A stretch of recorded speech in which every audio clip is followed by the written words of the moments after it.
Welcome to this special edition of the Who, What, Why podcast. I'm your host, Jeff Schechtman. Beyond the minute-by-minute reporting of the ground war, the Twitter feeds, TikTok images, there's a broader and more economically complex issue surrounding the war in the Ukraine and the world's response to it.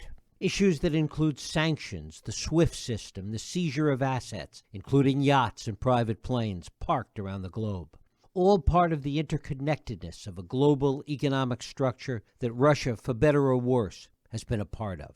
Few understand the intricacies of these connections better than my guest, Bill Browder. Years ago, Browder made millions at Putin's Russia. What he didn't know was what kind of price he would pay for getting involved in the ever-entangling web of Putin and his oligarchs.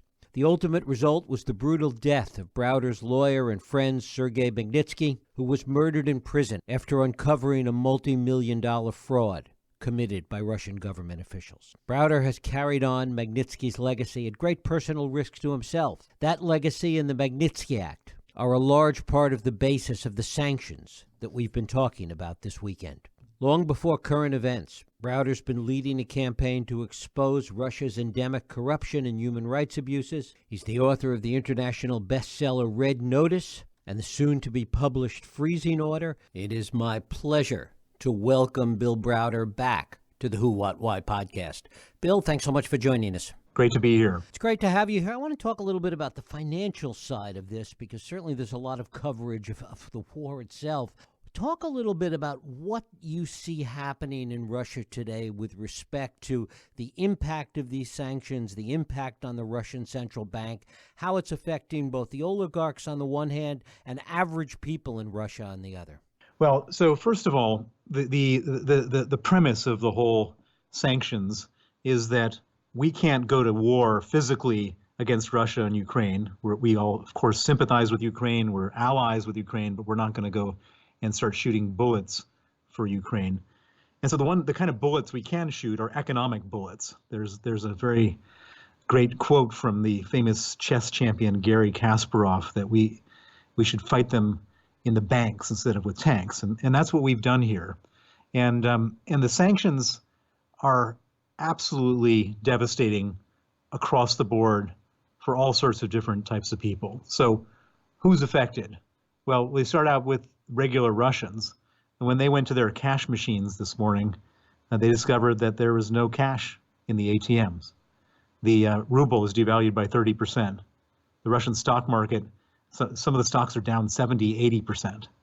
It's an absolute financial bloodbath. And prices of goods, of any kind of imported goods, will go up 100%.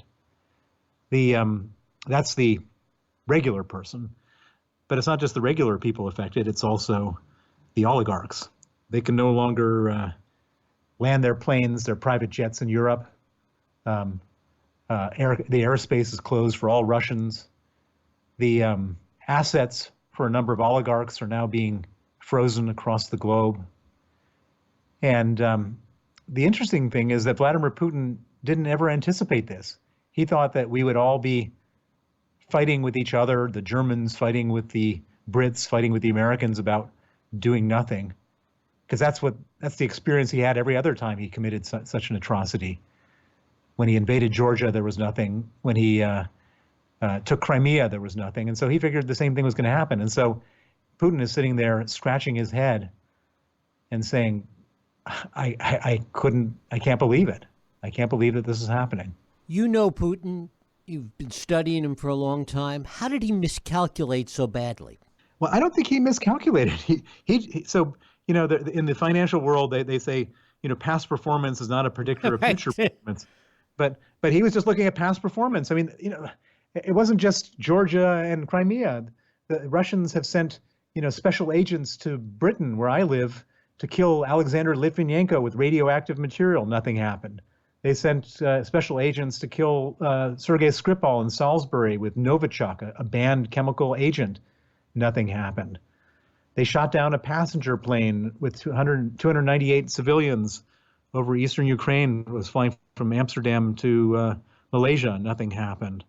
Putin is so used to nothing happening that he thought he could do this and nothing would happen. And I thought he was probably going to be right about this.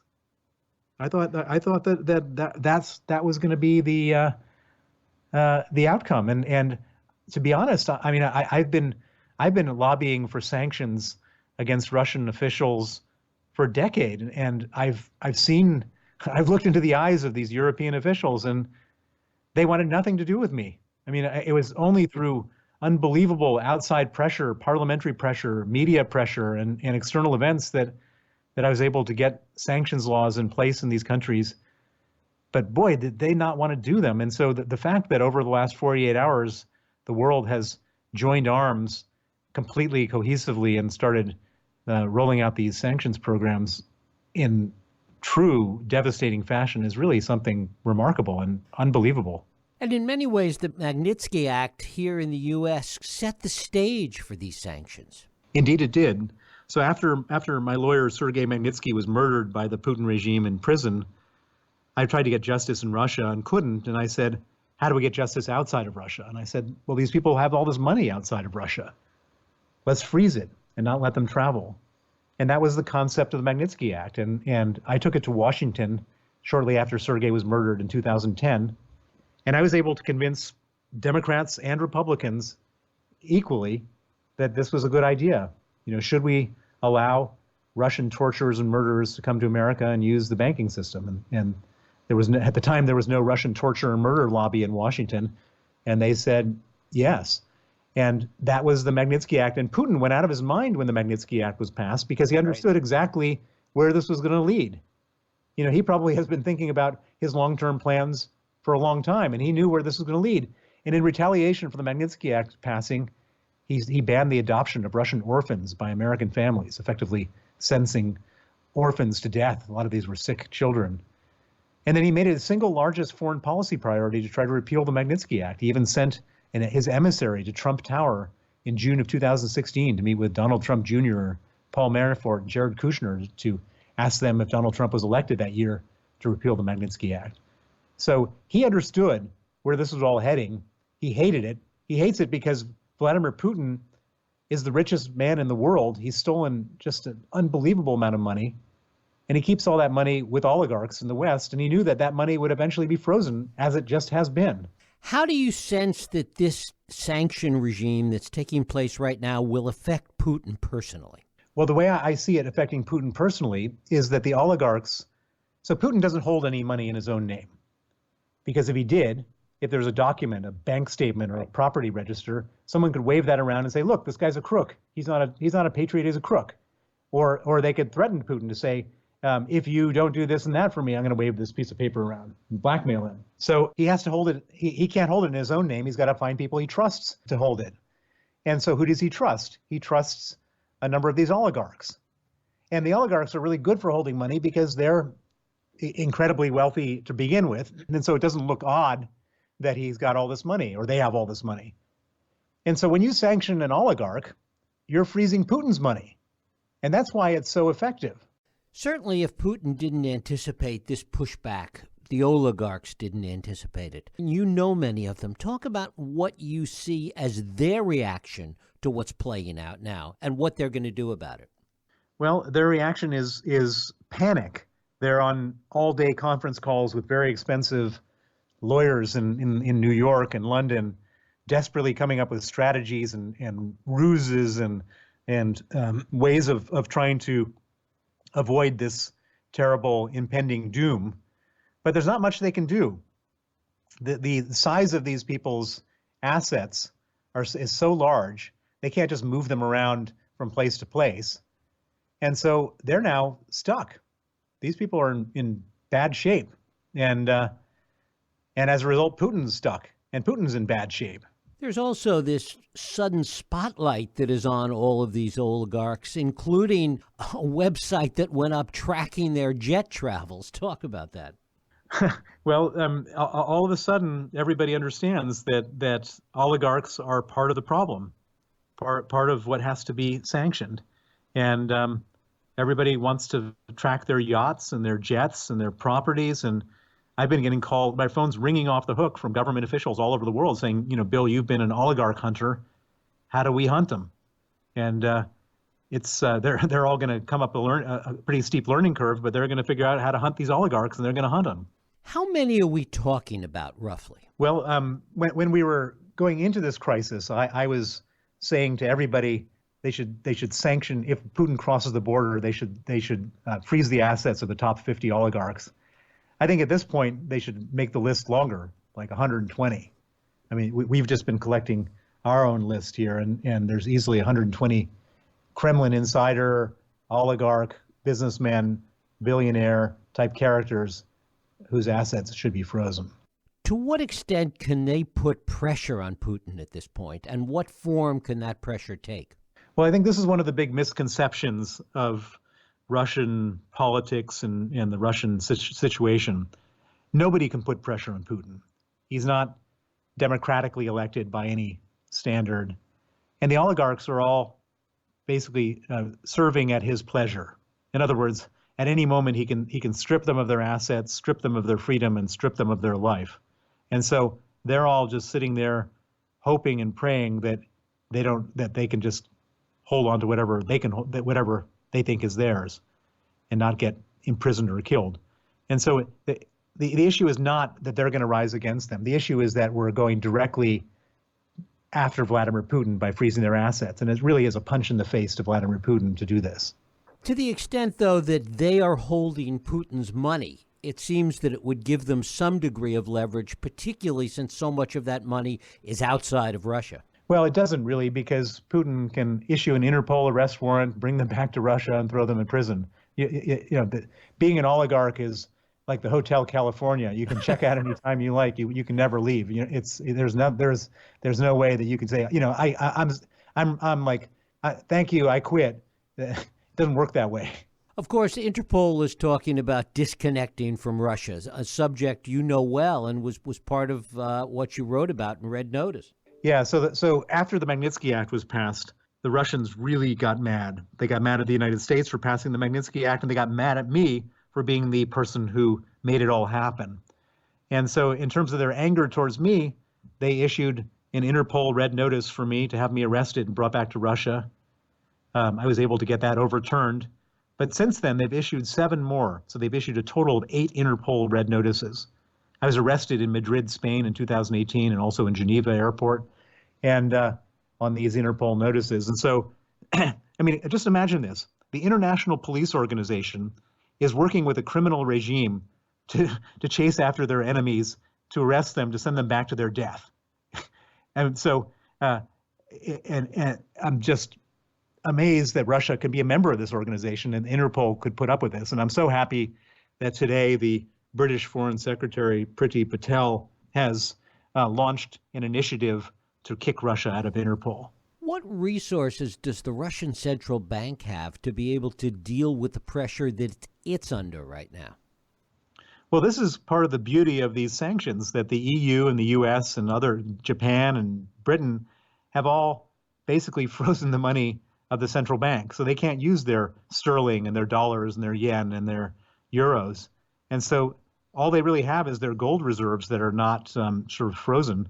And this puts them in a particularly horrible and precarious position, because at the same time as all this is happening, everybody wants to convert their rubles into hard currency, and they're not allowed to, because there's no hard currency to convert it into. And so it's going to be like the Iron Curtain, the Soviet Union, where you have rubles, but they're of no value anywhere outside the country. As you know, there's been a lot of talk about what role crypto could play in all of this. Do you see it playing a role, and if so, how?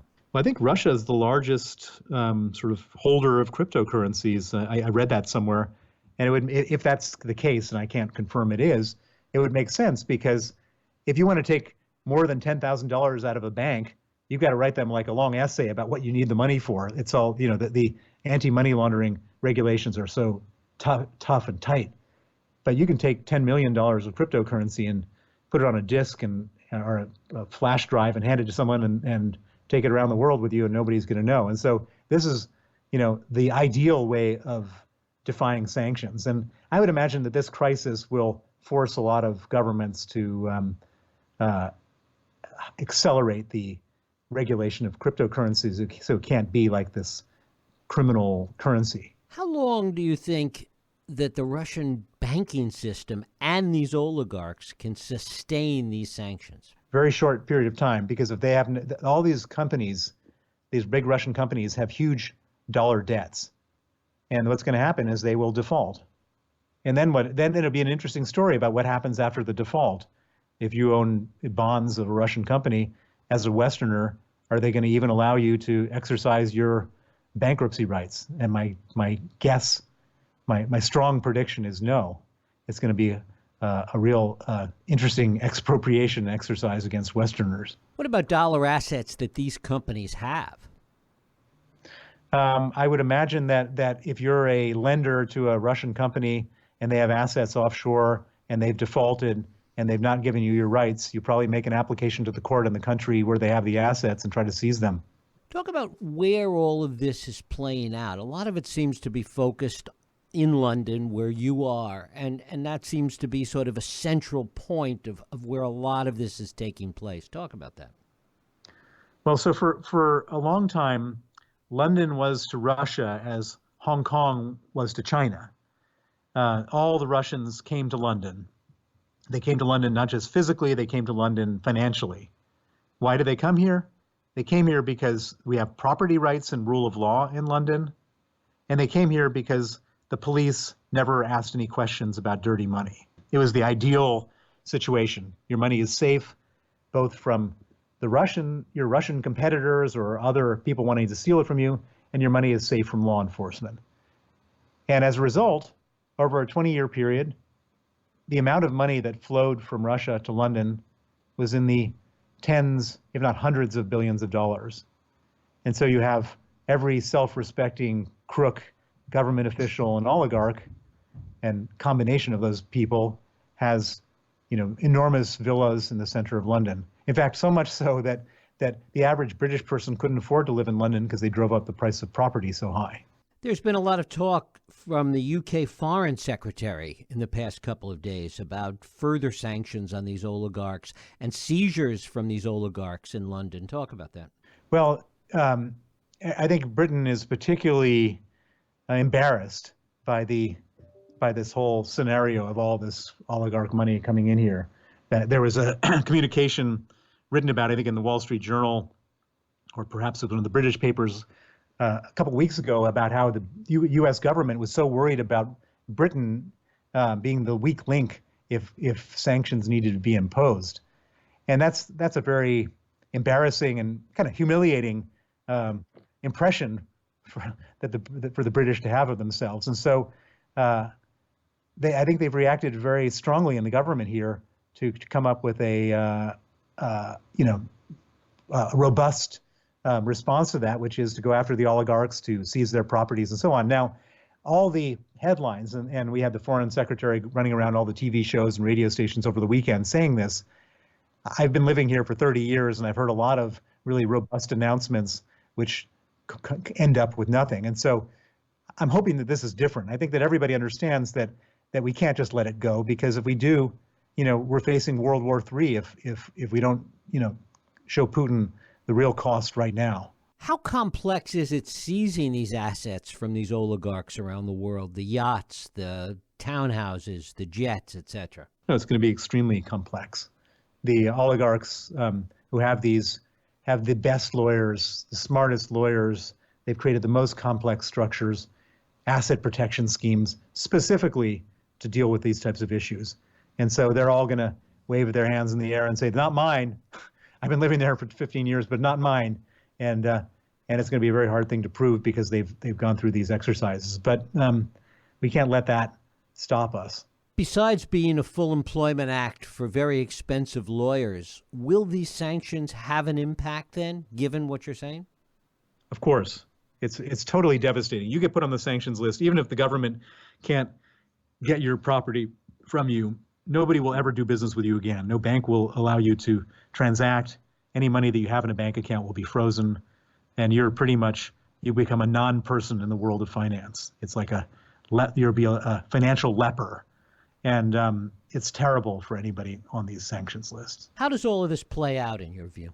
Well, my feeling is a very bad feeling. I've been fighting with Putin myself because of the Magnitsky Act for a decade. And what I've seen him do is always escalate, no matter what. He has no capacity for compromise, no capacity to back down, and will escalate even if it harms his own interests. He's a conflict for conflict's sake type of person. And so he's been humiliated now. He's been humiliated by the Ukrainian military, and he's been humiliated by the West financially.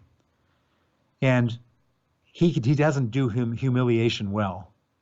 And so I fear dramatically for the Ukrainian people because after this embarrassment of having all of his tanks bombed out along different roads and trucks running out of gas and planes being shot out of the sky, I fear that he's going to do something really horrible to try to demoralize the Ukrainians. And I dread that, and I know what he's like, and I can't imagine a scenario where he doesn't do that. If there is an off-ramp to any of this for him, for this whole conflict, where do you think that off-ramp is, if there is one? I don't think there is. I think there's no off-ramp. I just don't see, because he doesn't back down, he doesn't compromise, and what he's asked for is so far beyond anything that anyone is willing to give him. We're not ready to give him the sovereignty of Ukraine, and Ukrainians are certainly not willing to let him get the sovereignty of Ukraine. And so it's really I just don't see.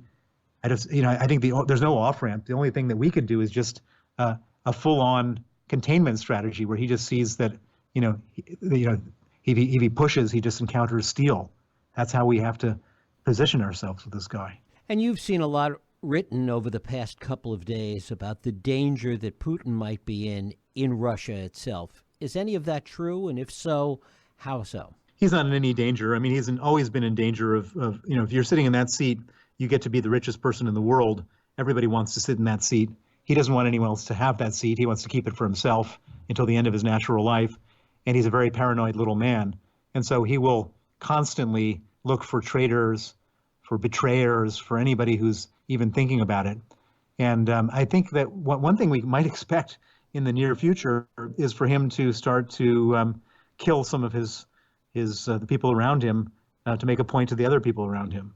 And his clear unhappiness with the Russian military, how is that going to play out? I think it's going to play out badly in the sense that he's going to then find somebody else with a more radical solution to this thing. And that radical solution is a big escalation and a heartbreaking outcome for some group of Ukrainians. Do you have a sense of how the world economy will be impacted by these sanctions? Well, I mean, with the obvious things, the oil price is going to be up, which is going to create more inflation in a time when we can barely afford the inflation. And high oil prices are particularly bad for the developing world. And so you may see revolutions and overthrowing of governments in places that we weren't even paying attention to because of the oil price. I can imagine that there's going to be an energy crisis in Europe because one of the obvious things that he can do is cut off the gas to Germany and Austria and Italy. I can imagine that all of us are going to end up paying higher taxes because we're all going to have to invest more money in defense as life goes on. And generally, we're all going to be sitting here wondering when the next shoe is going to drop, and that makes it harder to make long-term plans, which is very unfortunate. Bill Browder, I thank you so much for spending time with us. Your new book, Freezing Order, comes out in June, I think. We will look forward to that as well. I thank you so much for joining us here on the Who, What, Why podcast. Thank you. Thank you. And thank you for listening and joining us here on the Who, What, Why podcast. I hope you join us next week for another Radio Who, What, Why podcast. I'm Jeff Sheckman. If you like this podcast, please feel free to share and help others find it by rating and reviewing it on iTunes. You can also support this podcast and all the work we do by going to whowhatwhy.org/donate.